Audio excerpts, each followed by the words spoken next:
Welcome once again, and finally it's time for our very first big report here this morning. Now, this morning, Lagos is counting losses after the fire at the GNI Building. 8 people confirmed dead, 13 pulled out alive. Families still searching. Governor Babajide Sanwo-Olu has ordered the building be demolished, calling it structurally unsafe.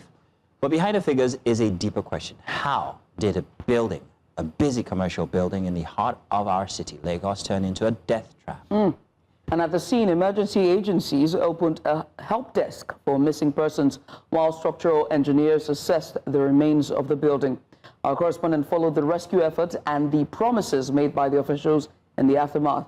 This report was filed in by Israel Forobo. Here's a report. Officials of the National Emergency Management Agency, NEMA, the Lagos State Emergency Management Authority, LASEMA, the Lagos State Building Control Agency, LASBA, alongside the Lagos State Fire Service, were at the scene on a routine assessment of the ongoing operation. According to authorities, the exercise is aimed at evaluating progress, ensuring safety standards, and coordinating efforts to locate possible victims trapped beneath the rubble. We are thinking of going into the recovery phase, but we are facing some challenges because we have a lot of debris that are still burning. So it is difficult for excavators to start excavating. We are waiting for the fire to actually be brought under complete control before we start that.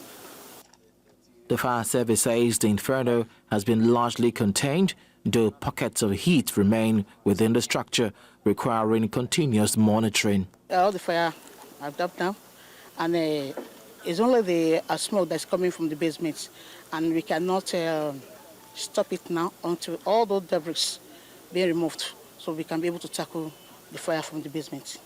Meanwhile, LASEMA has opened an incident register to document complaints and gather information from relatives of persons feared missing. We have a table there that you can go and confirm the number of victims that so far be recovered. As I told you, it's an ongoing exercise, and as soon as the exercise is over, a statement will be made on that. So I don't want to speculate for now. I know quite okay that a lot of bodies have been found, and there were some other people that were rescued alive. So it's an ongoing exercise, and in due time you'll get to know about the number of people involved in it. For now, the area remains cordoned off as authorities urge residents and traders to stay away while operations continue. In Lagos, for News Central, Israel Ifirobo. And now Israel Ifirobo joins us. Israel, thank you very much for joining us inside of the studio after such stellar reporting. Thank you very much. Like I said, you've been on everybody's show lately. Now you're a fire correspondent. It's very sad, however. Is it fire or housing or real estate? Because he's also been covering all of Oworo-Shoki's demolition as well. Yes. Right, so you've been, I think, real estate and just the Lagos metropolis. I'll leave it there. So let's go. All right, so let's talk about the fire instance from earlier today. I mean, sorry, from last week. Yeah. Now, the Lagos State Governor has said that he is going to be, well, he has called for the demolition of the building. Yeah. And I'm wondering how exactly that's going to happen. It's a very big building, one of the oldest buildings in Lagos, in fact, and there is surrounding buildings around it. And I'm wondering how this is going to happen. Okay, so let's just backtrack a bit. Yeah, let's please. So how all of this started. Good morning, guys. Good morning. Happy New Year to you. Yeah. Yeah. Okay, so it was really sad. I mean, it's basically disrupted the work schedule here at News Central because we had to be there on the 24th. It was also very sudden. Yes, it was very sudden. And it was the holidays. It was Christmas. Yes, but then again, you know, Lagos never sleeps. So though you may call it was a holiday season, holiday period, Christmas Eve. Right. It still didn't feel that way on Lagos Island. It was a really busy scene with people, last minute Christmas shopping. So that's the scenario. It was last minute Christmas shopping, traders still trying to make brisk business. You know, those that were inflating prices were doing that. Those who were trying to get the last Christmas shopping done, they were also getting that done as well. And then boom, they started. 25, 25-story building, the GNI Building on Lagos Island. And At one time, one of the biggest buildings on the island. Yeah, and it started so small.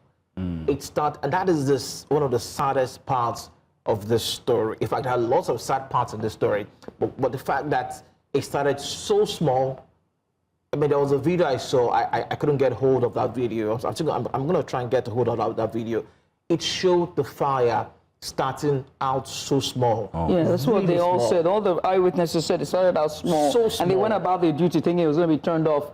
Because And that's what they did. Yeah, and I think that's a norm there because fires do start out because of their connections, electrical connections and and they went generators. home. Yeah. Some people went home. Thinking that, okay, it's a small fire. I think it will be contained. But who is containing the fire? No one. And then firefighters came. There were speculations, and I couldn't confirm because I wasn't there, saying that this private fire services that came were demanding for money. Well, let's talk about that. Are there private fire responders? Yes. There are. Yes, and there are they in these vicinities? How do we have these private fire rescue operators? Yeah. Is it something that the market came together and said, okay, let's have something, or an individual? Who are they? Are they registered exactly? So when you have lots of buildings like that, I mean, I don't want to mention names of companies right now, but when you have such high-profile companies, yes, in such an area, they want to protect their assets. Protect their own assets. So they do have this facilities for them alone. So when you have them clustered like that, there's always a procedure. And I do know also that there's always an interagency collaboration between the Lagos Fire and Rescue Service, and other private fire service operators as well within the vicinity. But getting to the area, first of all, was a big issue. These are the issues that happened that made it quite difficult to access the building. There were lots of people on the road. I mean, I went there just last week. I couldn't get to the place. I was going to be on news at 12. I didn't get it up until much later during the course of the news because it was already jam-packed. You can barely move. Yeah, getting in. Yes, getting in. Yes. CMS is really difficult. So put that mentally. When you have an emergency situation, right. It is indeed a very Israel, let me come in here and ask you, away from accessibility, away from all of that, there's something that is at the core here, and I think we need to address it. The traders and families of loved ones came back to that scene and started to say, our people are trapped in that building. But at first, when the fire had happened and when they were still putting out the fire, the Lagos State government had not mentioned, and in fact, didn't say anything about casualties even when asked. Why did it take so long for them to acknowledge those? And why did it take so long for the governor to come out and mention these names? And what do we know about the families? Were you able to speak to them? How did it get to this point? Let's start from the families right now. I'm still trying to see if we can get some of them here in the studio. In fact, during the week, I did reports on some of them. We spoke to them. And we did try to amplify their voices. Yes, indeed, there are people trapped in the building. And days after the incident, they told me that they were still in communication with these people that were trapped inside the building. Yes. As you know, as sad as it may sound, there were people trapped in this building. Calling their loved ones. Texting, messaging, they were in communication with them. Oh, dear. And then these people, according to them, they feel the state government and those in authorities were pretty much slow in their response to save these people. But then again, when I did ask the authorities, how is this possible that we couldn't get these people out? And they said, we can't because as about 3 days ago that I was there trying to speak to authorities, what can we do to help to try and get this rubble, this debris out, so we can try and see if we can get to these people who may or may not be alive, but we can only try, but if you don't try, you can't really find out. And they said because of the pockets of fire, we that can't they're really, still putting out anyway. Yes. How so they couldn't just get the excavators there to try to start digging, so to speak, and But they were also saying that vibrations from the excavators may also be a problem for the structural integrity of that building and the buildings around that place as well. So these are some of the issues that they were also contemplating with. But some families were saying that they had to pay, I hate to use the term, bookies to go inside and pull their families out. Were you able to speak to them? Were you able to confirm their stories? Yes. Was it true? Yes. So according to the traders that had brothers, sisters, relatives, that were trapped in that they haven't seen, they said, in fact, it's a long story. One thing that it is, I'm going to come to that. One thing that they also pointed out was the fact that they were, I couldn't confirm this, but they said it's the market, the traders, market associations within the vicinity, that they were the ones, and this is sad, that they were the ones paying for the fire trucks to come in there to put out the fire. The fire trucks are the state fire trucks. Now I can't confirm that if it was because state it's private or is it? Yes, I was going to ask about that they were paying money to these people to come in and try to put out the fire. So yes, indeed, there were lots of people that said that their loved ones were trapped in the building, and then it just went on for days and days, and at some point they couldn't hear from them anymore. So what about the list that was open for people trying to find their loved ones? We saw that yes. in the visuals. So that's the incident, the incident register that... Do you have any idea of how many people registered on that missing persons? So I got a wind of this while I was there. So we had to go there to film what we could get. At the time we filmed, just about a few people have gone there to register their missing loved ones. So yes, it's a register that's just anyone who is missing. You can just go there, put down the names of the person. And I did speak to one of the agents from Lasema, and they said this is important because as we continue with this search and rescue, we can start taking out names of those that were found, names of those that are no longer alive, so we know how many more people we're still looking for, as days go by. So basically, that's just what that document is about. The governor has said now that the building will come down. It's a big building. It's 25 stories, if I'm not mistaken. Yes, it is. Definitely has to come down. Structurally, it's already collapsing itself. So to avoid anything else, it has. But how will that happen? Are you going to follow up the story until the building comes down? What have you heard that might be the mechanism that would be used to bring the building down? One thing that News Central, what we try to do is to try to follow up on these stories, no matter how little, because when we break a story, we try to make sure that we follow through to the very end. You're preaching to the choir, but yes, go on. Yeah, I know. I have to preach it. You got to embody it, blow your own horn, that's developmental journalism. So we'll be following through, and well, it has happened before on Lagos Island, where they made use of dynamite, to bring down a building. That is what I think will also happen this time around. Controlled explosion. Yes, it will be a controlled explosion. And one thing that the state government and authorities have done right now is to let people know that they cannot be close to the vicinity anymore. Yeah, because I was going to ask about proximity. Meters, about 100 there are meters. Buildings next to the GNI building. I was doing a report. I was doing a live crossing into the studio the other day, and I did one about a particular building that I saw. I saw it with my eyes, and I said there were cracks all along that building from the very top to the very bottom. It was cracked already. I knew this building was going to come down. 3 days ago, it did come down. Wow. So and that's no casualties. No casualties. So imagine people. I think it was a mall that was close by one of the shops. Yeah, it was just the next building. Right next to just the next building. Yeah. So imagine people still, milling around the vicinity when that happens. Imagine if the authorities hadn't cornered off the area and warned people not to come close. So yes, indeed, 100 meters close to that vicinity has been cornered off, telling people not to go in there. But the traders are also very, very, what's the word now? They still want to try and see if they can salvage their goods. But because festive season, they spent much money, took out loans, shipped a lot. I know. Judith, let's not even go into that. On the night of the fire, 24th of December, 2025, I heard stories of people who just offloaded, about 5 tankers of their goods into that building. Hi. That's goods worth millions. I don't know if it's billions, millions of naira burns on that Instantly, particular same night. day. So yeah. Yeah, you've talked about a number of complaints that you've listened to from the eyewitnesses and traders, and one of them is bearing the cost of the fire trucks, whether state or privately owned. Yes. You also talked about accessibility as well, and also no sort of response when you complained about their loved ones being there. They were very slow to respond.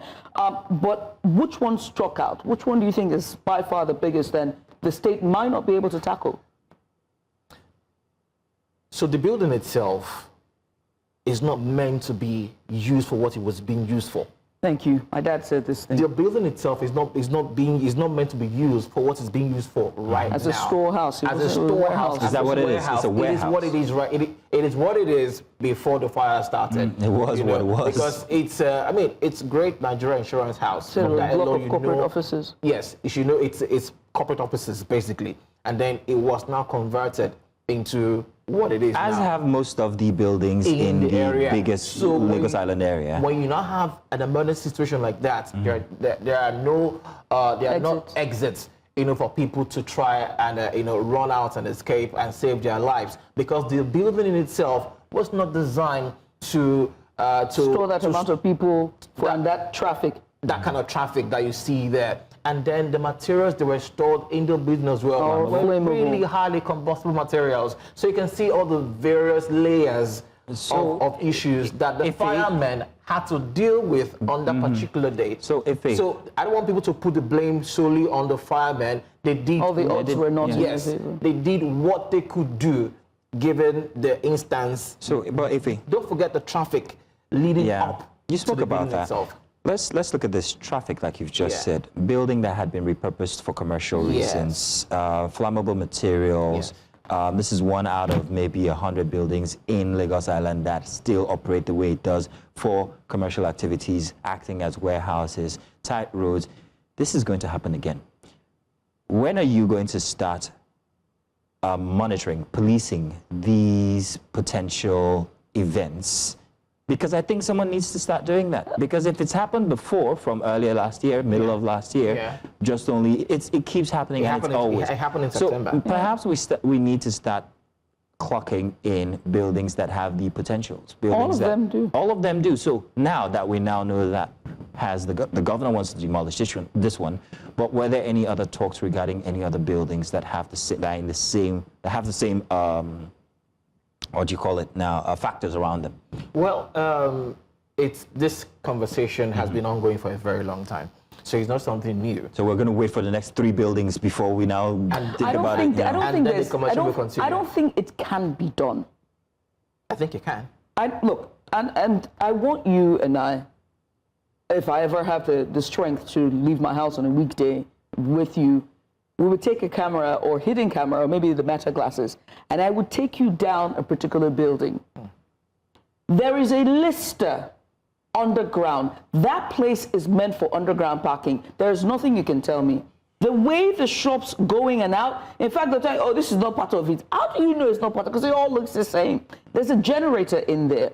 And so I don't think it can happen, because you're pulling down an entire ecosystem.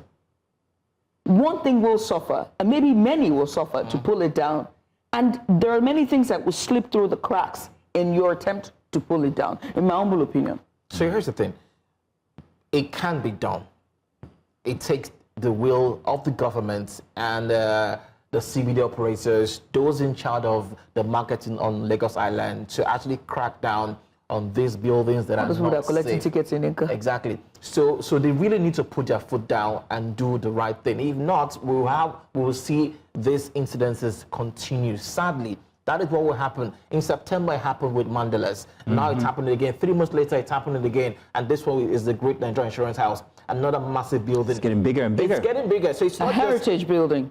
It's not just, and for this particular one, it wasn't just the GNI building that was affected.